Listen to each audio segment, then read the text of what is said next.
Policy NEP 2020।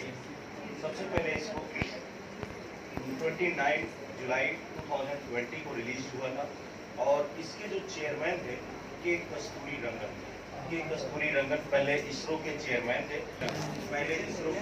थे, उन्हीं को इसका चेयरपर्सन बनाया गया था। आज़ादी के बाद जो है जो फर्स्ट एनईपी लॉन्च हुआ था वो 1968 में लॉन्च हुआ। ये फर्स्ट इम्प्लीमेंट किया गया। उसके बाद जो है इसमें जो अपना नया इसमें 2020 का एनईपी जो इंट्रोड्यूस हुआ है उसमें इसके पहले एक चीज़ और है कि जब 1968 में जब एनईपी बना था तो उस समय राजीव गांधी जी थे। तो इसमें मेन चीज़ है कि जब 1968 में जो एनईपी इंट्रोड्यूस हुआ था उस समय इसका नाम था, जैसे आज है एजुकेशन मिनिस्ट्री, उस समय भी इसका नाम था एजुकेशन, मिनिस्टर ऑफ एजुकेशन। उसके बाद जब 1986 में बना तो राजीव गांधी जी ने उसको चेंज करके MHRD कर दिया। फिर 2022 में जब फिर से लॉन्च हुआ फिर से इसका नाम मिनिस्ट्री ऑफ एजुकेशन कर दिया गया। नेक्स्ट इसमें एक चीज और बताया गया, इसके पहले तक 2020 के पहले तक जो एजुकेशन में जो GDP का स्पेंड होता था, जो खर्च होता था, वो टोटल 3% होता था। इसमें ये इंट्रोड्यूस किया गया GDP का 6% इसमें एजुकेशन पर खर्च किया जाएगा। नेक्स्ट सिस्टम बताया गया कि आखिर ये नेशनल एजुकेशन पॉलिसी बनी हो, क्योंकि 21st सेंचुरी में जो भी चैलेंजेस आएंगे उन चैलेंजेस को फुलफिल करने के लिए हमारी ये न्यू एजुकेशन पॉलिसी बनी है। या कह सकते हैं कि 21st सेंचुरी का फर्स्ट ये न्यू एजुकेशन पॉलिसी था और इसमें 5 पिलर्स पर ध्यान दिया गया। जैसे फर्स्ट है access, equity, quality, affordability and accountability. ये चीज ध्यान रखिएगा। एक्सेस की लोगों का एजुकेशन तक एक्सेस हो, उनकी पहुंच हो कि सभी लोग एजुकेशन तक पहुंच सकें। सेकंड पिलर है इक्विटी, कि सभी को इक्वल समझा जाएगा या इक्वलिटी को डेवलप किया जाएगा। और जो एजुकेशन दिया जाएगा, जो थर्ड पिलर है क्वालिटी, वो एजुकेशन में क्वालिटी लाई जाएगी। और इसके साथ साथ अफोर्डेबिलिटी, कि सभी लोग जो है एजुकेशन इतना कॉस्टली नहीं होगा कि सभी लोग उसको अफोर्ड ना कर पाए। तो हमारा फोर्थ पिलर था अफोर्डेबिलिटी एंड अकाउंटेबिलिटी, कि जो भी टीचर है, चाहे वो इंस्टीट्यूशन हो, कॉलेज का हो, स्कूल का हो, उसकी ये अकाउंटेबिलिटी बनती है कि वो जो है अपने काम के प्रति वो अकाउंटेबल रहे। नेक्स्ट है universal access to education. NEP में लाया गया था यूनिवर्सल एक्सेस टू एजुकेशन। इसमें यह बताया गया कि ensure education for all children from pre primary to grade 12, कि इसमें जो है प्री प्राइमरी से लेकर ग्रेड 12 तक कि सभी को ये एंश्योर किया गया है कि सभी एजुकेशन तक सबकी पहुंच हो। इवन हायर एजुकेशन में भी किया गया। नेक्स्ट बताया गया कि फोकस ऑन इनरोलमेंट, कि इनरोलमेंट पर फोकस किया जाएगा। और दूसरा रिटेंशन, इसमें जैसे कभी होता है कि कोई जो है एडमिशन लिया, फिर उसका मन नहीं लगा, फिर वो छोड़ दिया, ड्रॉप आउट अपना हो गया, तो इस चीज पर ध्यान दिया जाएगा कि कोई ड्रॉप आउट ना हो। और इसके साथ साथ क्वालिटी लर्निंग आउटकम्स, कि हम जो लर्निंग हम जो दे रहे हैं उसको वो क्वालिटी बेस्ड होना चाहिए। इस चीज पर फोकस किया गया एनईपी 2020 में। नेक्स्ट है early childhood care and education. इसमें यह बताया गया कि guarantee quality is early childhood care and education for all children age 3 to 6, कि 3 to 6 के जो एज वाले जो बच्चे हैं उनके प्रति, जो 3 to 6 वाले एज वाले जो बच्चे हैं कि उनका कैसे केयर किया जाए, इसके लिए एनईपी 2020 में आया है। और इसके लिए जो है एनसीईआरटी को ये रिस्पॉन्सिबिलिटी दी गई है कि इनका कैसे डेवलप किया जाए, कि आप इसके लिए एक करिकुलम बनाएं। तो ये एनसीईआरटी को दिया गया है। New curricular and pedagogical structure, ये स्ट्रक्चर तो सभी को पता है कि जो स्ट्रक्चर 10+2 को रिप्लेस कर दिया गया और उसकी जगह पर 5+3+3+4 का कॉन्सेप्ट आया है। इसमें 5 इयर्स जो है उसे फाउंडेशनल स्टेज बोलते हैं, जिसमें फर्स्ट, सेकंड एंड थर्ड जो बालवाटिका है, और उसके बाद फर्स्ट एंड सेकंड क्लास हो गया। और नेक्स्ट है 3 ईयर प्रिपरेटरी स्टेज, जिसमें 3, 4, 5 की क्लासेस हैं, एंड मिडिल स्टेज 6, 7, 8 की क्लासेस हैं, एंड लास्ट में 4 ईयर जो सेकेंडरी स्टेज है वो 9 to 12 को लेकर। तो हमारा जो 10+2 वाला जो सिस्टम था उसको इसमें रिप्लेस कर दिया गया। मल्टीडिसिप्लिनरी एंड होलिस्टिक एजुकेशन, इसमें यह कहा गया कि जो हम एजुकेशन देंगे, जो सबसे पहले no hard separation between academic stream, कि एकेडमिक स्ट्रीम में कोई सेपरेशन नहीं लाएगा, कि जैसे कोई स्टेम सब्जेक्ट हो या आर्ट का हो या जो है कॉमर्स का हो, उसके बीच कोई भी डिफरेंसेस नहीं किया जाएगा। आर्ट वाला बच्चा साइंस के भी सब्जेक्ट पढ़ सकता है, इवन साइंस वाला आर्ट के भी सब्जेक्ट पढ़ सकता है। तो इसमें कोई भी डिफरेंसेस नहीं किया जाएगा। और इसके साथ साथ को करिकुलर एक्टिविटीज पर भी इसमें ध्यान दिया गया है कि को करिकुलर एक्टिविटीज जो होगा वो हमारा काफी ऐसा होना चाहिए कि उससे बच्चों का एक होलिस्टिक डेवलपमेंट हो। दूसरा इसमें वोकेशनल एंड एकेडमिक लर्निंग, और वोकेशनल एंड एकेडमिक लर्निंग में ध्यान दीजिएगा कि ग्रेड 6 से जो है वोकेशनल ट्रेनिंग को प्रमोट किया जा रहा है कि जिससे बच्चों में जो क्वालिटी है वो काफी ज्यादा डेवलप हो सके। तो वोकेशनल एजुकेशन को इसमें प्रमोट किया गया एंड एकेडमिक लर्निंग की। नेक्स्ट है एंश्योर फ्लेक्सिबिलिटी इन सब्जेक्ट चॉइस, कि सभी बच्चों को ये चॉइस होगा कि वो जो है अपने पसंद के सब्जेक्ट को चॉइस कर सकते हैं, चाहे उसका वोकेशनल सब्जेक्ट का चॉइस हो तो वोकेशनल कर सकता है, या आर्ट स्ट्रीम का चॉइस हो तो वो कर सकता है। नेक्स्ट है foundational literacy and numeracy, launch a national mission of FLN to ensure every child achieves basic reading and arithmetic skill by grade 3। यहाँ पर देखा गया, अक्सर मैथ वाले टीचर्स हमारे बताते भी हैं कि क्लास 8 का बच्चा सिंपल टर्म में कहें कि उसको कैलकुलेशन नहीं आ पाता, ठीक है। तो यहाँ पर ये इंश्योर किया गया है कि ग्रेड 3 तक ही बच्चों को ये लर्न करा दिया जाएगा कि उससे सिंपल कम से कम कैलकुलेट करना आ जाए। ये सुनिश्चित किया जाएगा कि ग्रेड 3 तक बच्चे सिंपल कैलकुलेशन बच्चों को आ जाए। प्रमोशन ऑफ मल्टीलैंग्वेजिज्म एंड इंडिया, इसमें बताया गया कि language medium of instruction until at least grade 5। सबसे पहले इसमें कहा गया कि ग्रेड 5 तक, और अगर चाहे तो ग्रेड 8 तक जो लोगों को एजुकेशन दिया जाएगा वो उनके मदर टंग में दिया जाएगा। ग्रेड 5 तक वैसे इसमें कहा गया, लेकिन अगर चाहे तो ग्रेड 8 तक लोगों को मदर टंग में उनको एजुकेशन दिया जा सकता है, और इसके बाद जो है वो फॉरेन लैंग्वेजेस को भी चूज कर सकते हैं। लेकिन यहाँ पर ध्यान रखिएगा, जो फॉरेन लैंग्वेजेस जो चूज करेंगे उसके पहले उनको इंडियन लैंग्वेजेस को सीखना पड़ेगा। विदाउट फोकस किया गया है कि जो इंडियन लैंग्वेजेस हैं उसको या अदर लैंग्वेजेस के जो बुक है उनको प्रिजर्व करने की बात की है। और इसमें एक जो है इति वर्ड आया, इति जो बनाया गया, एक सॉफ्टवेयर बनाया गया, उसमें ये कहा गया जैसे सपोज दैट मान लीजिए मुझे जो है तमिल कोई स्क्रिप्चर पढ़ना है और मुझे तमिल लैंग्वेज नहीं आती, तो इति का काम क्या होगा, वो उस स्क्रिप्चर को, तमिल लैंग्वेज के स्क्रिप्चर को हमारे लोकल लैंग्वेज में ट्रांसलेट करेगा। तो इसमें यह कहा गया है कि focus on learning and preserving Indian language, कि इंडियन लैंग्वेज को प्रिजर्व किया जाएगा। नेक्स्ट है reform in assessment and examination. First board examination 2 times होगा ईयर में, और इसके साथ shift from rote learning to competency based assessment. और यहाँ पर ये ध्यान दिया गया, इसमें ये ध्यान दिया गया 2020 में कि रोट लर्निंग को गिव अप कर दिया गया, कि बच्चे को क्या सीखना है ये चीज नहीं है, उसे कैसे सीखना है इस पर ध्यान दिया गया। तो रोट लर्निंग को गिव अप कर दिया गया और कॉम्पिटेंसी बेस्ड जो है असेसमेंट पर उसका ध्यान दिया गया। और इसके लिए क्रिएशन ऑफ परख नेशनल असेसमेंट सेंटर, और इसके लिए परख का क्रिएशन किया गया।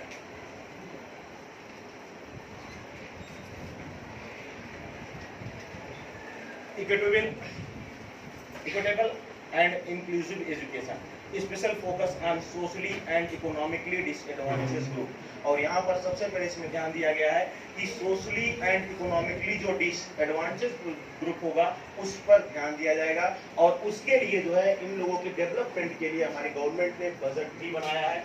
जेंडर इंक्लूजन, और इस gender inclusion support for differently abled children and bridging digital device. और इसके साथ साथ जो है जेंडर इंक्लूजन, जो जेंडर में जो डिस्क्रिमिनेट किया जाता है, जैसे कहीं कहीं पर जो थर्ड जेंडर है उनको प्रमोशन नहीं दिया जाता है या उनको एक्सेप्ट नहीं किया जाता है, या सिंपल सा कभी जो है फीमेल्स को नहीं एक्सेप्ट किया जाता है, तो इन सभी को डेवलपमेंट के लिए यहाँ पर हमारी एनईपी में ध्यान दिया गया है कि इनका पूरी तरीके से होलिस्टिक डेवलपमेंट हो सके, ये हमारे एनईपी 2020 में डिस्क्राइब किया गया है।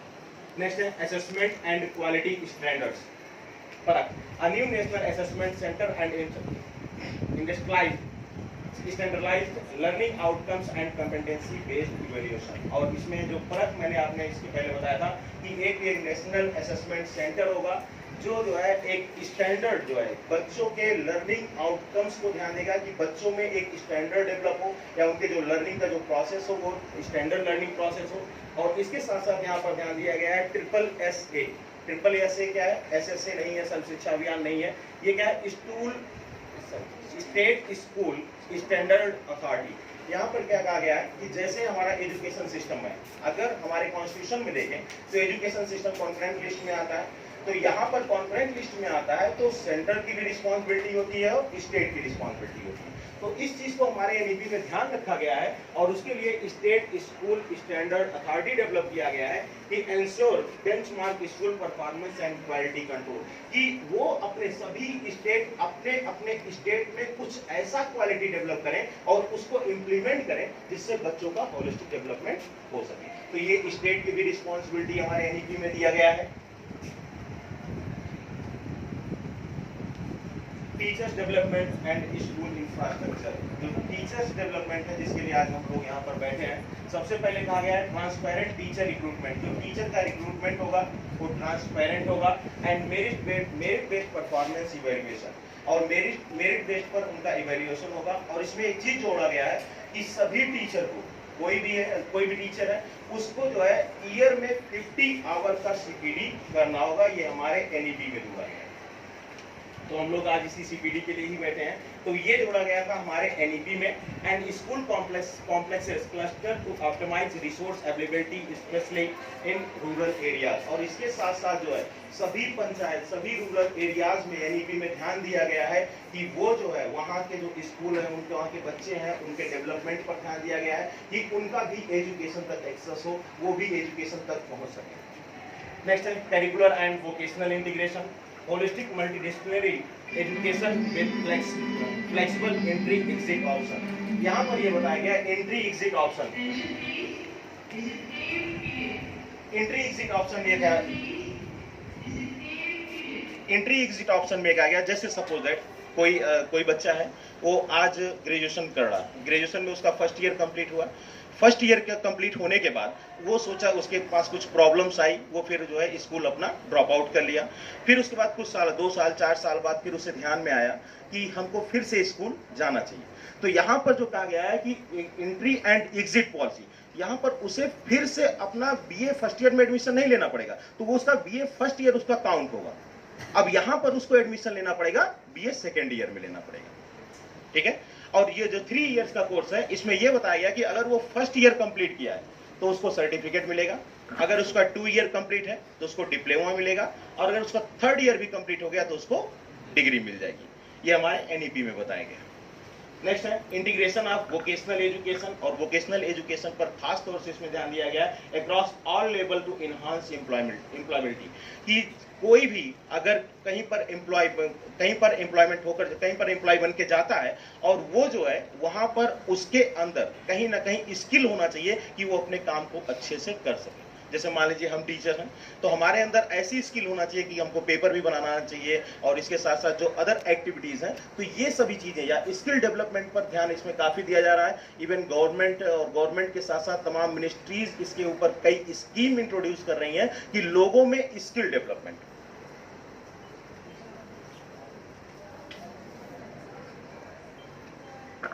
Higher education access and reform aim to increase gross enrollment ratio in higher education to 50%। यहाँ पर ये ध्यान दीजिएगा कि एनईपी 2020 में ध्यान दिया गया है कि जो हायर एजुकेशन में जो ड्रॉप आउट है, या कह सकते हैं कि ग्रॉस एनरोलमेंट रेशियो है, हमको 2035 तक 50% हमको करना है। और यहाँ पर ये सपोज दैट टोटल जो युवा है, अगर उनके बारे में कहा जाए कि उनका 50% जो हायर एजुकेशन से संबंधित हैं, उनका टोटल का 50% को हमको इनरोल्ड कराना ये कंपलसरी है। हायर एजुकेशन में जो टाइम पीरियड रखा गया है 2035 रखा गया है, और टोटल पॉपुलेशन का जो हायर एजुकेशन के लिए है, टोटल पॉपुलेशन का 50% वहां पर 50% इनको इनरोल कराना है। और इसके साथ साथ एक और इसमें है जो स्कूल लेवल पर है, स्कूल लेवल पर 100% इनरोलमेंट कराना है क्लास 1 to 12, और उसका जो टाइम पीरियड है 2030 रखा गया है। ये दोनों टाइम पीरियड ध्यान रखिएगा। नेक्स्ट है common entrance exam by NTA, और जो हायर लेवल पर जो एंट्रेंस एग्जाम होगा वो एनटीए के द्वारा कराया जाएगा। हालांकि एनटीए ने कुछ ऊंच नीच किया भी है, लेकिन फिर भी विश्वास इस पर रखा गया। लेवल पर टेस्ट होगा उसको एनटीए कराने की रिस्पॉन्सिबिलिटी दी गई है। और एक वर्ड यहाँ पर ध्यान दीजिएगा, एकेडमिक बैंक ऑफ क्रेडिट। ये वर्ड काफी इंपॉर्टेंट और क्या है कि वो जो एकेडमिक बैंक क्रेडिट होगा, मान लीजिए फर्स्ट ईयर उसने एक यूनिवर्सिटी से कंप्लीट किया, उसको अपॉर्चुनिटी मिली अच्छे यूनिवर्सिटी में जाने के लिए, तो वो जो है जो क्रेडिट होगा उसके दूसरे यूनिवर्सिटी में वो इंक्लूड माना जाएगा। जैसे वहां पर मैंने बताया था कि कोई बच्चा अगर छोड़ दिया ग्रेजुएशन फर्स्ट ईयर, वो सेकेंड ईयर जाना चाहे तो वो वहां पर सेकेंड ईयर में एडमिशन लेगा। उसी तरीके कहा गया कि अगर यूनिवर्सिटी चेंज हो रहा है तो यूनिवर्सिटी चेंज होने पर भी, अभी तक क्या है, यूनिवर्सिटी आप चेंज नहीं कर सकते हैं।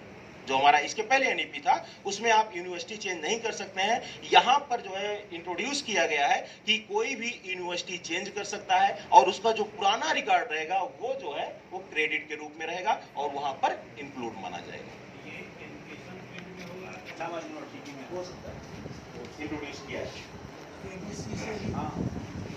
ठीक है, नेक्स्ट रिसर्च एंड इनोवेशन में देखिए, पहले सेकंड लाइन देखिए, नेशनल रिसर्च फाउंडेशन, और इसके लिए गवर्नमेंट ने जो है 50,000 CR का एक नेशनल रिसर्च फाउंडेशन बनाया कि जो हमारे यहाँ रिसर्च हो वो क्वालिटी बेस्ड पर रिसर्च हो। कि ऐसा नहीं कि जैसे आजकल PhD लोग कर लिए अपना कहीं से भी कर लिए, तो वो क्वालिटी बेस्ड रिसर्च नहीं है।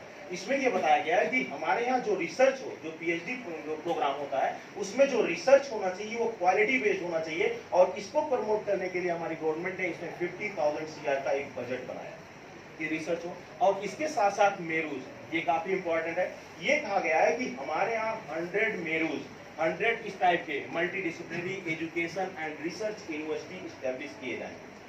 इसका जो मोटो है यहाँ पर स्टैब्लिश करने का, सपोज दैट मान लीजिए अभी हम डिग्री कॉलेज में पढ़ते हैं, तो वो जो है वहाँ पर जो साइंस का स्टूडेंट है उसको जो है कहीं ना कहीं अगर मान लीजिए वो आर्ट लेना चाहे तो दोनों में, साइंस और आर्ट दोनों लेना चाहे तो वहाँ पर दोनों में कहीं ना कहीं कम्युनिकेशन गैप होता है, साइंस डिपार्टमेंट या आर्ट डिपार्टमेंट कम्युनिकेशन गैप होता है। तो इसके लिए कहा है कि हम इसीलिए जो मेरूज बनेगा, हम इसीलिए बने हैं कि यहाँ पर कोई भी कम्युनिकेशन गैप नहीं होगा। बच्चा चाहे तो आर्ट भी पढ़ सकता है और आर्ट के साथ साथ साइंस भी पढ़ सकता है। क्लियर?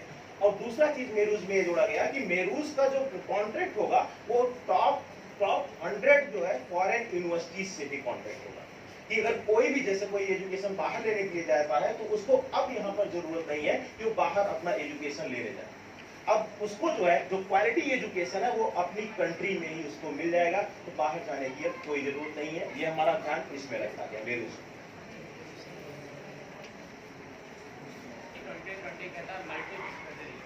यानी कोई बच्चा जो है इंटर में आर्ट साइड है तो BSc मैथ कर सकता है, कैसे कर लेगा?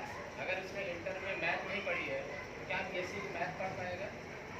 और एक रोजगार से संबंधित है BSc की मैथ से, और उसने MA हिस्ट्री से कर लिया, तो क्या MA हिस्ट्री वाला KBS में PG की हिस्ट्री हो सकता है? ठीक है, UGC नेट को रिप्लेस कर दिया, वर्ड पे ध्यान रखिएगा, UGC नेट को रिप्लेस किया गया, उसको समाप्त नहीं किया, उसको रिप्लेस करके एक अम्ब्रेला बॉडी बनी है और वो है HECI, higher education commission of India. और इसके जो है 5 जो है वर्टिकल्स हैं।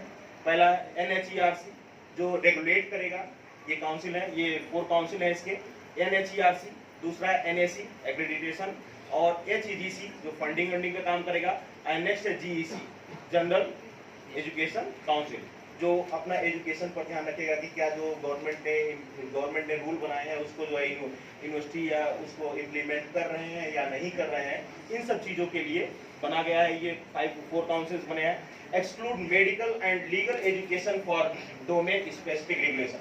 यहाँ पर ध्यान दीजिएगा कि जो हमारा ये NEP बना है 2020, उसमें जो है मेडिकल और इसके साथ साथ लॉ इसमें इंट्रोड्यूस नहीं है, या इसके बारे में कोई बात नहीं किया गया है, इसके बारे में कोई इंट्रोडक्शन इसमें नहीं दिया गया है। मेडिकल और ये मेडिकल और लॉ ये इससे एक्सक्लूड है।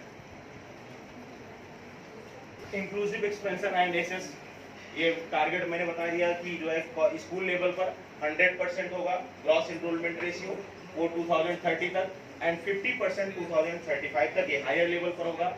Expansion of open and distance learning, जिसको एजुकेशन नहीं मिल पाती है तो उसके लिए ये NEP में ध्यान दिया गया है कि लोगों को उनके एजुकेशन तक एक्सेस हो, इसके लिए जो है डिस्टेंस लर्निंग को प्रमोट किया जाएगा या डिस्टेंस लर्निंग को बढ़ाया जाएगा, जिससे एजुकेशन सब तक एक्सेस हो सके।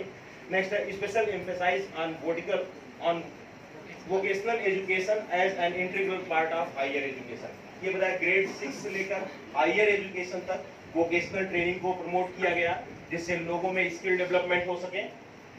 नेक्स्ट एंड लास्ट है internationalisation and multidisciplinary, promotion of global collaboration. और इसके साथ साथ बताया गया कि जो है ग्लोबल कोलाबोरेशन बनेगा कि इंडिया के जो कॉलेजेस हैं वो वर्ल्ड के कॉलेजेस से अपना जो है कोलाबोरेट करेंगे, और इसके साथ साथ जो अदर कंट्री के जो यूनिवर्सिटीज़ हैं वो अपना यहाँ पर इंडिया में कैंपस बनाएंगे जिससे यहाँ के लोगों के एजुकेशन में डेवलप हो सके।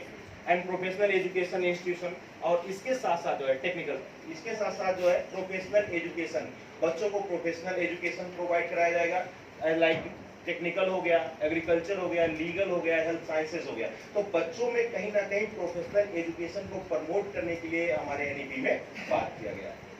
नेक्स्ट है teacher development and mentoring, introduction of 4 year integrated BEd programme. यहाँ पर इसमें कहा गया है जो बीएड प्रोग्राम किया जाएगा वो चाहे बीए बीएड हो गया, बीएससी बीएड हो गया, बीकॉम बीएड हो गया, इन तीनों के लिए कहा गया कि 4 ईयर इंटीग्रेटेड प्रोग्राम जो है इसमें बात किया गया। और इसके साथ साथ ये भी कहा गया है कि जितने भी बीएड एमएड कॉलेज हैं अगर वो जो है अपने यहाँ 2030 तक ये इंटीग्रेटेड प्रोग्राम नहीं लाते हैं तो उन कॉलेजेस की मान्यता समाप्त कर दी जाएगी।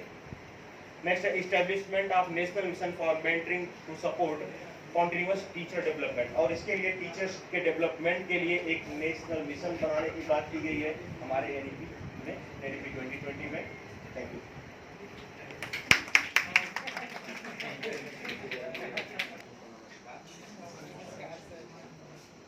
सीडीपी प्रोग्राम रेगुलर जो चल रहा है, आज भी हम लोग उसमें समय से उपस्थित हुए और अमित सर ने जो है एनईपी 2020 पे जिस तरह से फोकस किया, बहुत सारी चीज़ें जो है हम लोगों से अनभिज्ञ थी क्योंकि डीप में इसका कोई अध्ययन करता नहीं था, लेकिन आज बहुत सारी चीज़ों को उन्होंने बताया जिसमें क्रॉस क्वेश्चन भी कुछ सब किए थे, उसके बारे में भी उन्होंने एक्सप्लेनेशन दिया और हम लोगों को इस संदर्भ में बहुत सारी चीज़ें जानकारी हुई है और निश्चित रूप से ये हमारे देश के लिए भी जो है लाभदायक होगा। बहुत सारे इसमें ड्रॉबैक अभी आ सकते हैं क्योंकि जिस संदर्भ में डिस्कशन चल रहा है कि मान लीजिए कोई आर्ट का टीचर है, अचानक उसको साइंस सब्जेक्ट से संदर्भ